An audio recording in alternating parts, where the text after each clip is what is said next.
so far we have, I would say, I don't want to take the credit for it.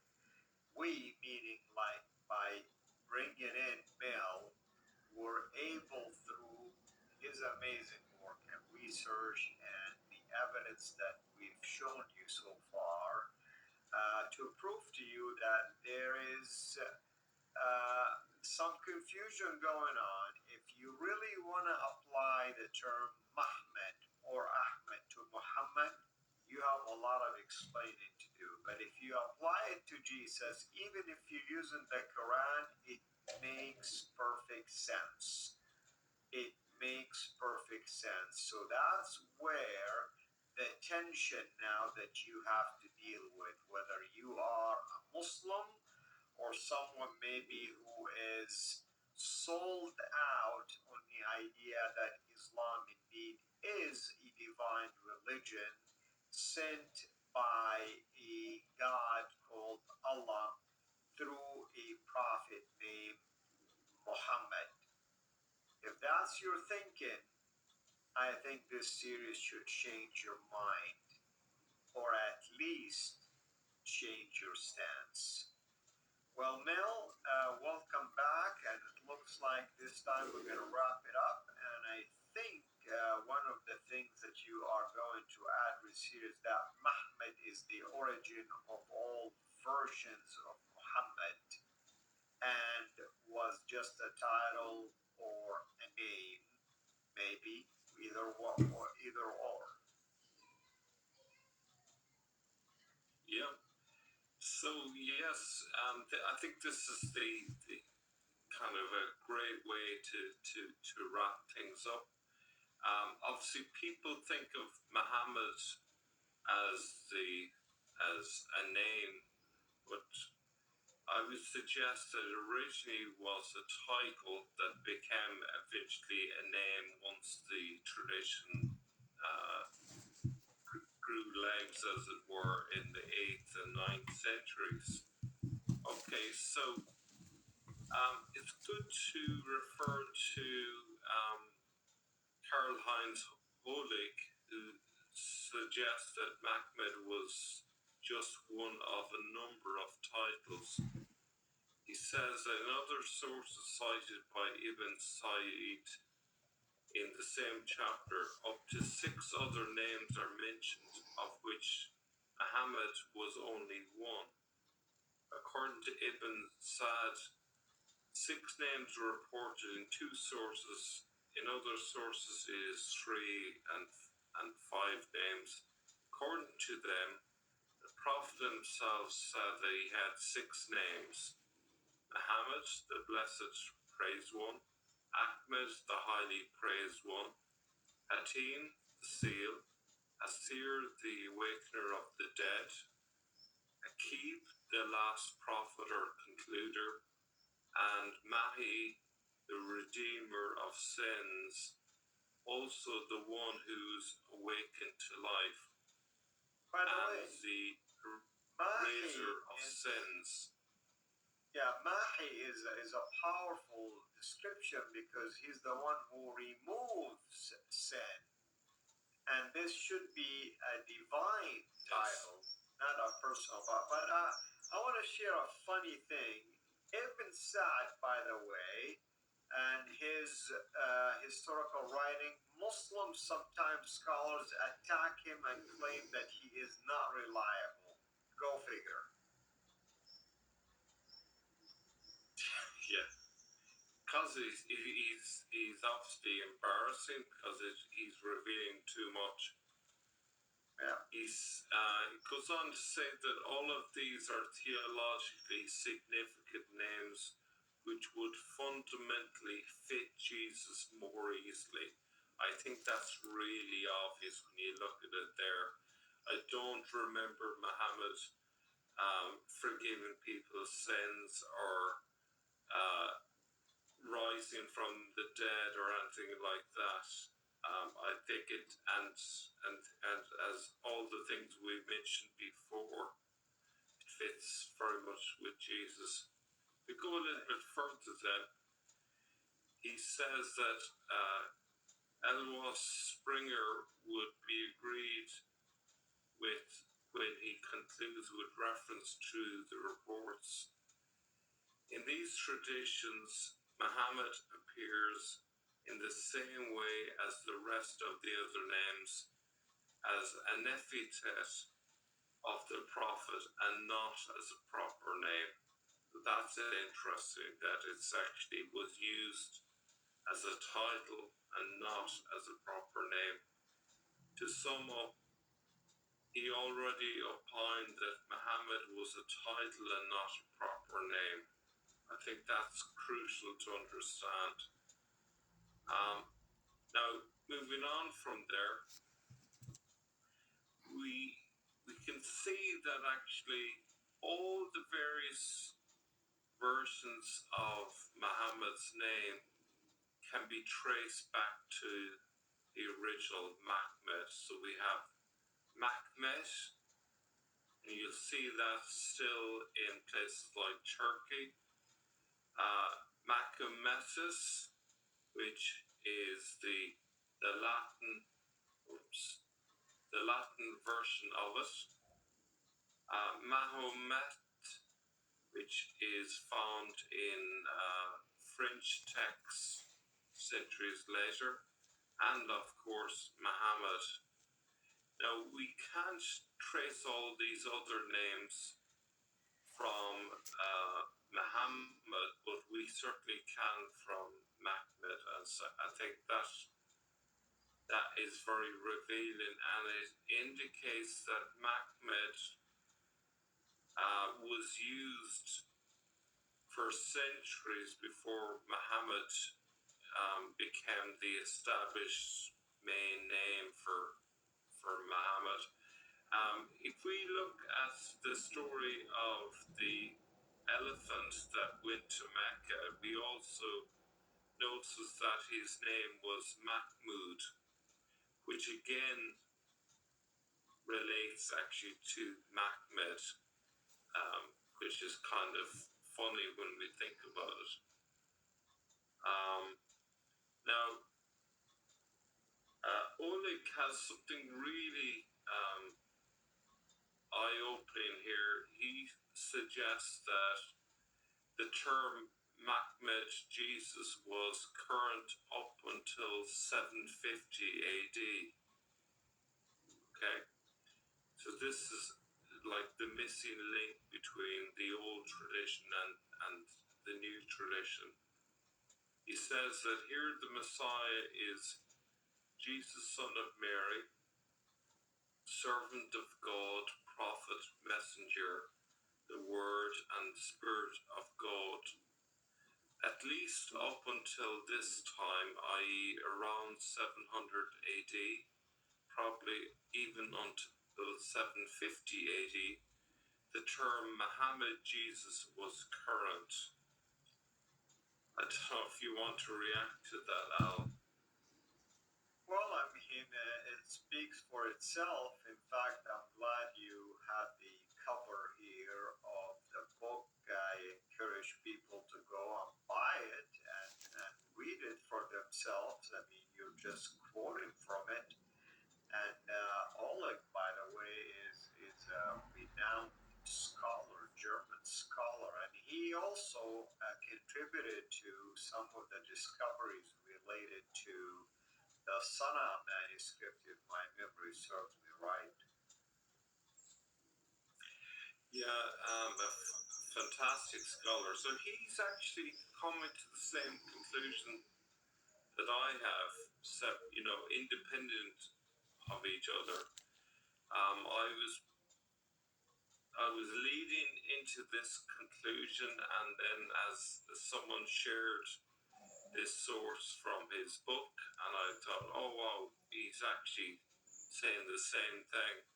So he believes that Mahmed in the Quran is referring to Jesus, and over the course of the 8th century, it gradually changed from being about Jesus to being about an Arabian prophet, as we've been saying. throughout this series.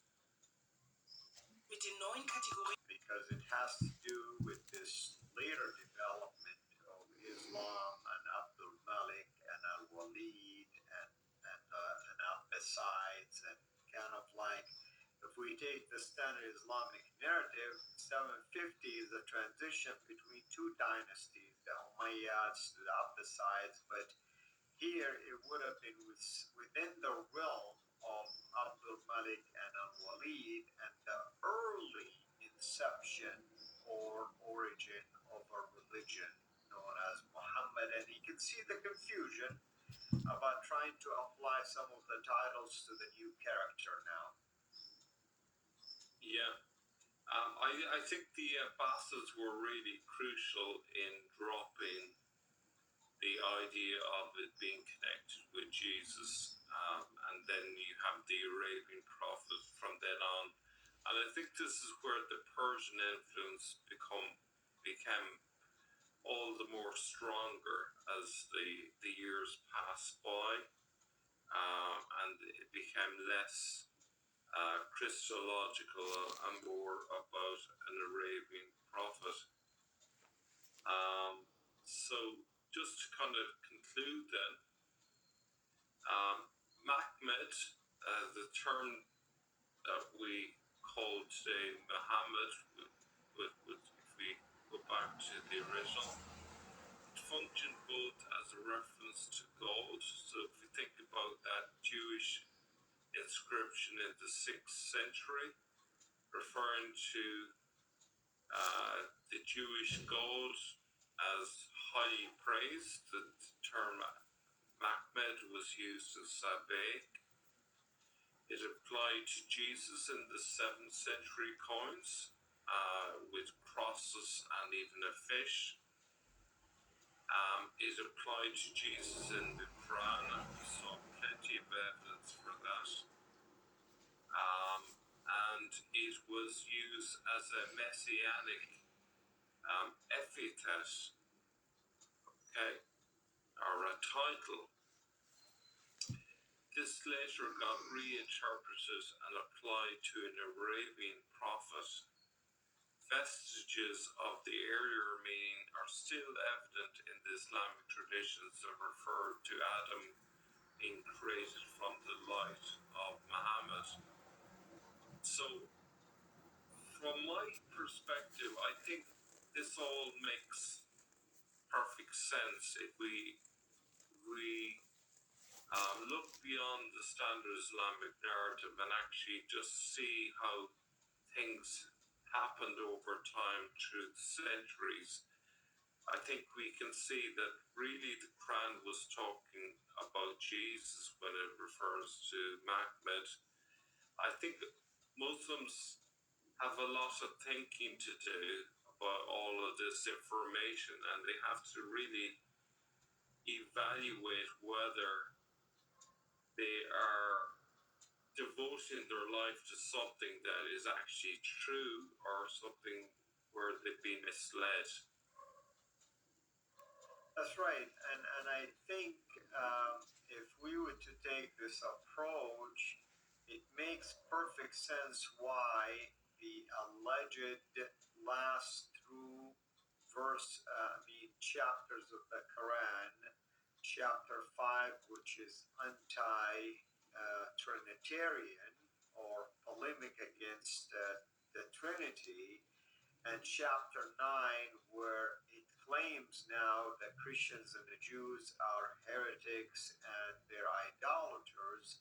You can see that at some point this view was fixated, and now you needed something to back it up with, and the pagans are prohibited from going to Mecca because now you have the center of religion down south. So this definitely makes perfect sense how you can find Jesus being favored all along in the Quran until you get to that point.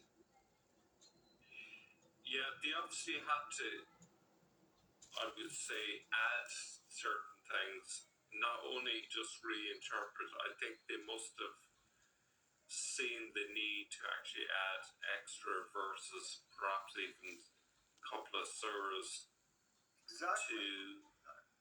to make sense of it. I know you've been looking at the Sana manuscript. Perhaps you could say something about the pamphlet that you've been looking at, because I think that's also evidence that they've been editing the tradition even in the text of the Quran itself. Yeah, I'm going to share what people can easily discover. Basically, we're talking about a palimpsest here, where the chapter that I'm looking at, technically speaking, is chapter 9, for instance, but it does have a number of chapters in it, known as the Sana manuscripts, was discovered by German scholars, and back in the 70s and the early 80s, they took digital, basically, photos of that, and it's been studied by many people up until our days. Of course, I am one of those that are looking at these images as well. You can see that the lower layer that was erased, when you look at it using ultraviolet lighting, which also is available for people to look at those images, it does not match today's Quran. And even when you look at the upper layer that allegedly was written to fix the problem, it still has some differences, but some would argue that those differences match with the what we call the canonical readings or variant readings. But all that to say is, if we look at the oldest writings of the Quran, it has changed. Somebody later decided to change and didn't like it. In fact, you have someone like Ibn Mujahid who claimed that the writings and versions of the Quran by Ibn Masud and Ubay are considered to be shawad or heretical. Oh my goodness. These are the two scribes of Muhammad. So, how can you reconcile things like this? Because the hadith told me that they are. If you want to learn the Quran, go and learn it from these people. So it proves to us that if the traditional story about Uthman is correct, which, by the way, there are so many versions of it, just go and look at Theodore Nildeki's basically writings on that in the history of the Quran. Multiple versions of who started. Was it Abu Bakr? Was it Omar? Was it Uthman? Was it all of them? If we take this seriously, then we can claim that Uthman was the founder and the basically perfecter of the Quran, assuming he perfected it, because Ibn Mujahid 300 years later discovered that there are still other readings making their way into the community.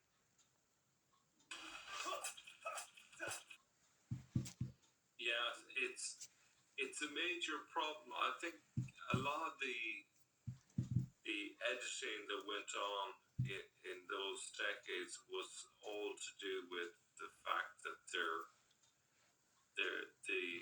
traditions are changing and the Quran is now out of date, as it were.